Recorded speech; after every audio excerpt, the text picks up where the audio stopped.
हम इतनी दूर बैठ के ईरान से हम रो रहे हैं, कुछ तो खूबी होगी ना, कुछ तो बात होगी कि हम इतनी दूर बैठ के इन्हें ऐसे रो रहे जैसे हमारे माँ या बाप हो। सालों मरवानिया, ऊपर 72 हूरे भी नहीं है।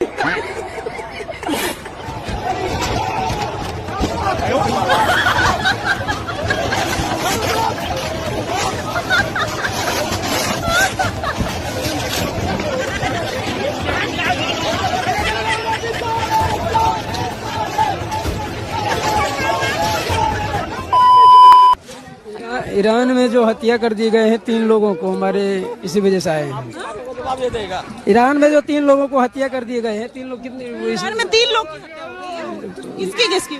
एक छोटे बच्चे की और उनके दादाजी की। अच्छा, किसके दादाजी? उनके जिसके पोती की थी।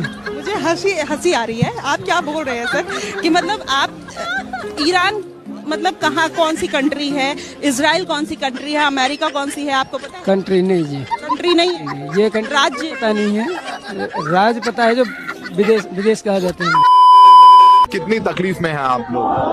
बदल हम यतीम हो गए। हम नहीं, आप लोगों के लिए कितने महत्वपूर्ण हैं?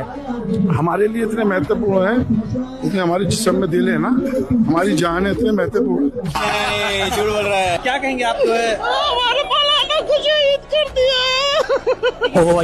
हमारा बच्चा खामनाई है और लड़ने के लिए, जंग के लिए बुलाया जाएगा। हम मरने के लिए तैयार है अपनी शहादत देने के लिए। बदला लेगा कभी? लेंगे, बेशक लेंगे। बच्चा लेगा। अगर ईरान बुलाएगा तो हम तो जरूर जाएंगे ईरान की तरफ से। ईरान जाएंगे जरूर, लड़ने के लिए जाएंगे, बिल्कुल। अपनी शहादत देने के लिए तैयार है। हमारा बच्चा मरने के लिए तैयार है। ये सब बेवकूफ बनाने के धंधे हैं इनके। मोदी जी अभी इजराइल जाकर के मिलके आए थे, इजराइल को जो है बताया था। हम मोदी को नहीं जानते। हमारे रहबर खामनाई थे और खामनाई रहेंगे। इसकी वफादारी सिर्फ इसके खून के प्रति है। मदरसे में पढ़ने वाले मौलवी तो टैक्स देते नहीं, हम देते हैं। तो हमें अधिकार है तुमसे पूछने का, क्योंकि तुम्हारे मदरसे में पढ़ के रशीदी जैसे जाहिल पैदा हो रहे हैं जो हमारी कौम नहीं चाहती। क्यों नहीं? गजब बेइज्जती है। पर्सनल होते हैं, जाहिल आदमी नहीं है क्या?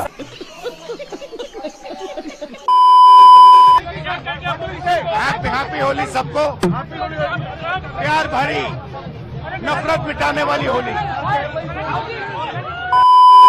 सोच सकते हैं कि ये दलित SC/ST एक्ट का कितना बुरा फायदा उठा रहे हैं। ऊपर से ये लोग धमकी भी देते हैं कि तुम लोगों ने अगर कंप्लेंट वापस नहीं ली तो हमें SC/ST एक्ट ठोक देंगे। आप समझ सकते हैं कि इस कानून के ऊपर कितनी ज्यादा अत्याचार की जा रही है स्वर्ण वर्ग के वालों पे। इस कानून में संशोधन होना चाहिए। इस कानून में सबको बराबर का न्याय मिलना चाहिए। हर स्वर्ण समाज, हर वर्ग के लोगों को न्याय मिलना चाहिए। प्रांशु जी, आप भी डर गए क्या? भागेंगे क्या आप? भागेंगे क्या? भागिए भाग के दिखाइए। ये क्या बेवकूफी की बात? मुझे लग रहा है मतलब ये बचकाना लेवल ऑफ डिबेट तो मत करो। क्या कर रहे हो बेवकूफी की बात? देखिए, अब कौन सी हरकत बचकानी थी आप लोग तय कर लीजिए। बाकी सब मैं तो बड़ा परस्पर सौहार्द दिखा रही थी। सुनिए, आपने परस्पर सौहार्द के हाउस होती है, हाउस से ज्वाइन करना पड़ेगा यहाँ पर। यहाँ है यथा नेता तथा प्रवक्ता। ओके। आगाम होली मुबारक, होली मुबारक। ना राजा तुलसीदास खान। क्या तुलसीदास खान? ये कैसा नाम है? ये चुप साले गुंडे बदमाश। बाप का नाम? जावेद चौरसिया। माँ का नाम? अरे मुमताज देवी। अबे तू आदमी है कि इंडिया पाकिस्तान की सरहद जंग का नाम पैदा हुआ है क्या? ये चुप साले ने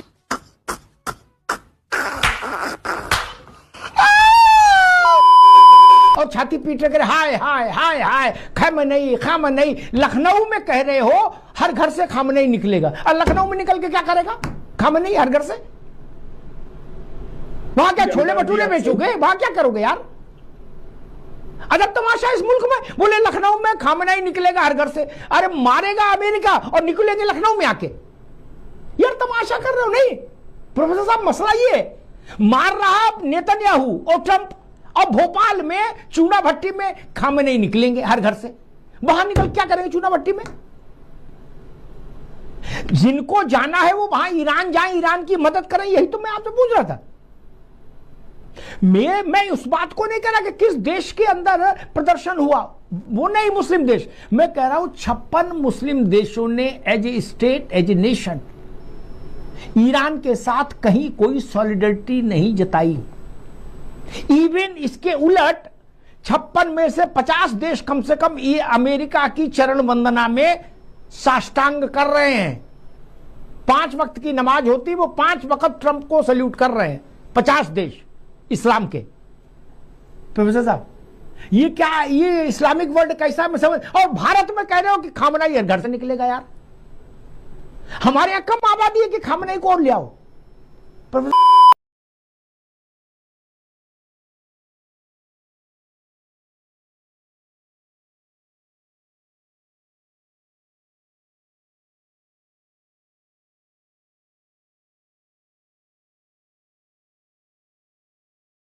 आतंकवादी संगठनों को पालने पोसने वाले ईरान के साथ इस तरह से खड़े होने की क्या बेताबी है?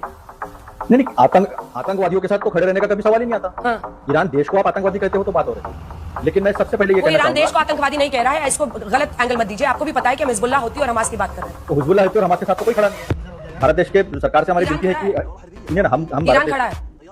ऐसा है कि बातें अगर निकलेगी तो दूर तक जाएगी ना। हम अपने देश के हित की बात करेंगे, हम अपने नेशनल इंटरेस्ट की बात करेंगे। नेशनल इंटरेस्ट की बात यह है कि हर वक्त ईरान जो है वो हमारे साथ खड़ा रहा है। अबे लोड़ू, नवंबर 2010 अलग जम्मू कश्मीर के लिए संघर्ष की बात की आयतुल्लाह खामेनेई ने, जिसके बारे में कहा जा रहा है। जम्मू कश्मीर की तुलना अफगानिस्तान, इराक, पाकिस्तान से की। जून 2017 मुस्लिम वर्ल्ड से कश्मीर के लोगों को समर्थन का उन्होंने बयान दिया था। जुलाई 2017 कश्मीर की आवाज वैश्विक स्तर पर उठाने की बात की थी उन्होंने, जो कि भारत के हितों के खिलाफ था। कश्मीर में न्यायपूर्ण नीति लागू करने की मांग की थी।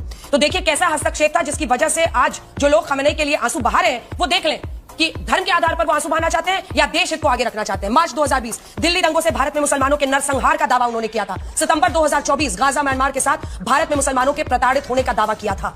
थोड़ी लिस्ट हमने गिना दी उन लोगों के लिए जो इस वक्त शायद किसी भुलावे में जी रहे हैं। ये बड़ी अच्छी बात कही है।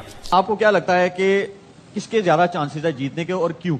देखिए ऑन पेपर देखा जाए तो इंडिया की टीम बहुत अच्छी है, एक सेटल टीम है। क्वार्टर फाइनल जैसे जीते वेस्ट इंडीज से, ऑलमोस्ट क्वार्टर फाइनल ही था। बहुत बड़ी इनिंग संजू ने खेली है और अभिषेक शर्मा के भी रन। बैटिंग लाइनअप बड़ी स्टेबल है, बॉलिंग में थोड़ी स्ट्रगल करते हुए नजर आ रहे हैं। बिल्कुल पासिफ भाई ने सही कहा है। कोर्स इंडिया ने अपनी बैटिंग में एक चीज सॉर्ट आउट की हुई है कि अगर उनको फील होता है कि उनकी बॉलिंग शायद कहीं वीक है तो एक्स्ट्रा 15-20 रन रखते हैं।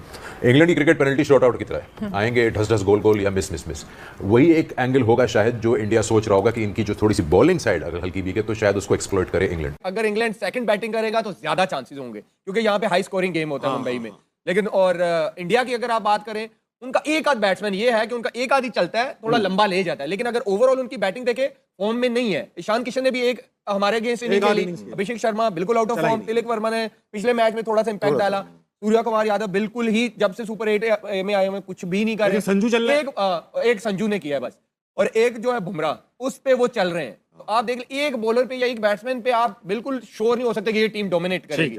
मुझे लगता है कि इंग्लैंड फेवर। सेकंड सेमीफाइनल है इंडिया वर्सेस इंग्लैंड और उसके कुछ स्टैट्स देखते हैं। ग्राउंड पे आप सोच सकते हैं तो बासित भाई, अगर इतना हाई स्कोरिंग हो तो आपको क्या करना चाहिए? अपनी टीम की स्ट्रेंथ देखनी चाहिए या आप ये जो स्टैट्स हैं जो सारे पढ़े गए हैं इनको ज्यादा मद्देनजर रखना चाहिए? अपनी स्ट्रेंथ देखनी चाहिए कि आपका क्या स्ट्रॉन्ग पॉइंट है, आप किस तरह मतलब इंग्लैंड को या इंग्लैंड वाले इंडिया को किस तरह काबू कर सकते हैं, ये मेन चीज होगी। क्योंकि जो ग्राउंड की आपने बताया, आपके हिसाब से कैसे काबू कर सकते हैं? कैसे काबू कर सकते हैं इंडिया की टीम को इंग्लैंड वाले? पीछे से पकड़े आगे उनको ना।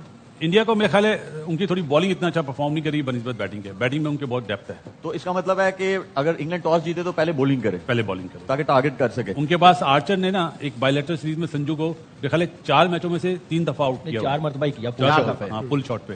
लेकिन बहुत लंबी बैटिंग लाइनअप है। तामी, आपको क्या लगता है कि किसके ज्यादा चांसेस है जीतने के और क्यों?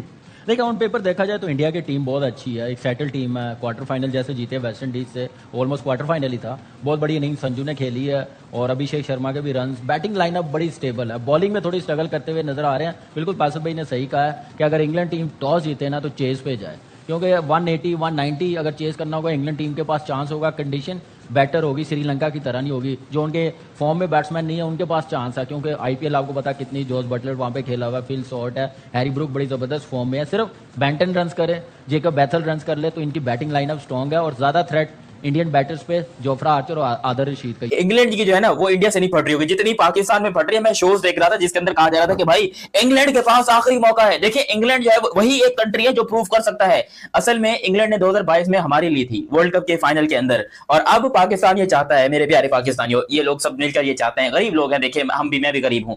हमारी एक छोटी सी ख्वाहिश है, मैं अपने आप को इसमें इंक्लूड नहीं कर रहा, ऐसा ना तुम लोग कल को मेरी मारने लग जाओ। मैं जस्ट आपको यहाँ का ड्रामेबाजी और नौटंकी बता रहा हूँ कि हम चाहते हैं कि इंग्लैंड जो है वो इंडिया को हरा दे और इंग्लैंड फाइनल के लिए क्वालिफाई कर जाए। नहीं मतलब इंग्लैंड हमारा मामा लगता है यार, वो हमारे बाप लगते हैं। चलो इंडिया का फिर भी समझ में आता है यार, वो पड़ोसी है। अगर हम ये कहें कि भाई इंडिया जीत जाए, इंडिया ये कर ले, तो चलो एक लॉजिकली बात होता है। वैसे ऐसा होगा कभी नहीं। पाकिस्तान में शायद हम मर के दोबारा जन्म ले ले, तब भी ऐसा कभी नहीं होगा कि हम इंडिया के लिए कोई अच्छी बात करते हैं, क्योंकि हमारे मुंह से सिर्फ और सिर्फ नेगेटिव चीजें निकलती हैं। हम कभी पॉजिटिव सोच नहीं सकते। इंडिया की बॉलिंग ऐसी है कि जिसके ऊपर चैलेंज तो होगा इस तरह की क्रिकेट खेलनी। यस, पिच के ऊपर बहुत डिपेंड करता है, देखना होगा पिच अब कैसे बनाते हैं, क्योंकि इंग्लैंड के लिए भी एक selection dilemma obviously Jos Buttler वाला तो है, बट रेहान अहमद जैसा पिछला मैच खेले, अब आदिल रशीद को भी उन्होंने अगर खिलाना है तो किस तरीके से ये अपनी 11 को प्रॉपरली बनाएंगे, वो भी इनको देखना होगा। और इंडिया ऑब्वियसली जिस तरह की उनकी बॉलिंग है उसके ऊपर बैस बॉल वाली क्रिकेट खेलना डिफिकल्ट होगा, लेकिन मुझे लगता है कि इस इंग्लैंड टीम ने जो शुरू के मैचेस में जितना ऊपर नीचे देख लिया है, तो थोड़ा सा एक एटीट्यूड इनमें फर्क आया। अब वो वाली रैश क्रिकेट पिछले 1-2 मैचेस से, जो पिछले 2-3 मैच ये जीते हैं सुपर 8 में, उसमें ज़रा बेहतर मेथड नजर आया, बेहतर इनका जो एडजस्टमेंट टू द कंडीशंस हैं वो नजर आई हैं। तो अगर वो उसी को लेके आगे चलते रहे तो they can obviously beat any team at any given time, but उसके लिए ये बड़ा ज़रूरी होगा कि वो प्रेडिक्टेबल ना हो एज ए टीम, कि बस आएंगे और मारना शुरू कर देंगे। अगर वो इन्होंने इंडिया के अगेंस्ट किया तो इंडिया बहुत ईजीली पकड़ लेगा, बट अगर दिमाग से बेहतर स्ट्रैटेजी से खेले तो फिर एक अच्छा मैच जरूर हो सकता है। आई थिंक लास्ट 2 मैच अच्छी स्ट्रैटेजी से खेले, अच्छी स्ट्रैटेजी, बैस बॉल से थोड़ा सा निकलें और अच्छी क्रिकेट खेलें, प्रॉपर इंटेलिजेंट क्रिकेट। शायद भाई फिल सॉल्ट और जॉस बटलर वो आउट ऑफ फॉर्म है दोनों, ठीक है। फिल सॉल्ट ने एक आधी अच्छी इनिंग्स खेली है, लेकिन कितना जरूरी है जब आप कंप्लीट टीम के अगेंस्ट खेलने जाएं तो आपके जो पहले 2 बैटर्स हैं उनमें से एक का रन बनाना तो बहुत जरूरी है। तो आपको ये लगता है कि अगर वहां से एक अच्छी इनिंग्स खेली गई तो टफ टाइम इंडिया को मिल सकता है? बिल्कुल मिल सकता है। दोनों बड़े प्लेयर हैं, फिल सॉल्ट भी बड़ा प्लेयर है, जॉस बटलर तो आईपीएल का one of the most successful player है इंडियन ग्राउंड्स पर, और फुल हाउस के सामने आपको एक चांस मिलता है। कल फुल हाउस होगा, आज कोलकाता में हमने देखा कि अच्छे खासे स्टैंड खाली थे, कुछ स्टैंड वैसे ही फ्री में ही भर देते कि कम से कम साउथ अफ्रीका और न्यूजीलैंड खेल रही थी, लेकिन बॉम्बे में फुल हाउस होगा और इसी में आपको थ्राइव करना होता है। और बिल्कुल इन दोनों ने सही कहा कि पहले इंग्लैंड को चाहिए कि न्यूजीलैंड इंडिया को बैटिंग दे, एक ऐसा टोटल पे रिस्ट्रिक्ट करे और उसके बाद फिर चेस करे। इंग्लैंड ने लेकिन अभी तक कोई भी परफेक्ट गेम नहीं खेला। इसी ग्राउंड पे नेपाल से वो बड़ी मुश्किल से 4 रन से जीते, इस ग्राउंड पर वो वेस्ट इंडीज से हारे, इटली से वो हारते हारते बचे, तो उन्होंने अभी कोई कंप्लीट गेम नहीं खेला। इंडिया ने मतलब पहले मैच के बाद, यूएसए के बाद से ऑलमोस्ट सारे कंप्लीट मैच। और देखिए शुएब, ओवर 200 हुआ ना तो फिर इंग्लैंड टीम गेम से बाहर हो जाएगी, चेस करना बड़ा मुश्किल है। You expect both the teams to peak at the right time. वो पूरी कोशिश करेंगे, उन दोनों को पता है कि हम अभी बेस्ट क्रिकेट नहीं खेल रहे हैं, somehow we are in the semifinals now. अब हमारे पास कोई चांस नहीं है। They will try to outbeat each other in tomorrow's game.